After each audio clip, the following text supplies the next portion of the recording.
You always know what they're up to by what they accuse you of. Well, it seems to be that way. I am amazed at how many letters I get from people who don't like what I say, who say that I do it for money.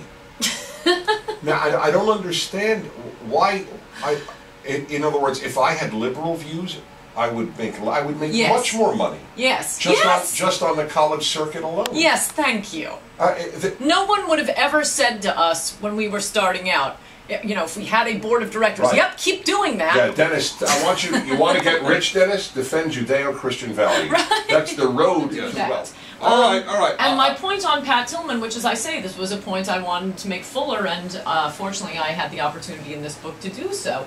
The indignation of the left over Pat Tillman dying as a result of friendly fire is the most phony and military ignorant point that has been made. Friendly fire is a legitimate combat death.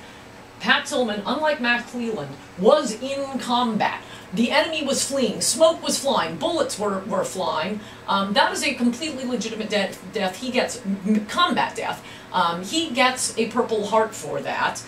This idea that this is some sort of unique incompetence to the Bush administration, or wars fought under Bush, is totally phony. We know how... Friendly fire is absolutely part of war. I couldn't agree more, and it's the same as another combat death. But what about the issue of his being opposed to the war in Iraq? I don't believe it. I still don't believe it. Okay, fine. I don't care how many people say it. And by the way, the New York Times mentioned, it was a stunning thing Pat Tillman did when he walked away from this multi-million-dollar NFL contract. The first time since World War II someone did it. The New York Times ran only 3 articles on that story.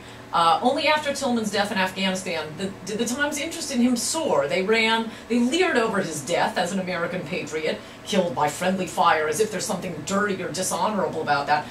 They ran, 24 articles on Tillman after he died. So they're much more interested in a dead American patriot than an American patriot. Well, Anne, thank you. Thank you.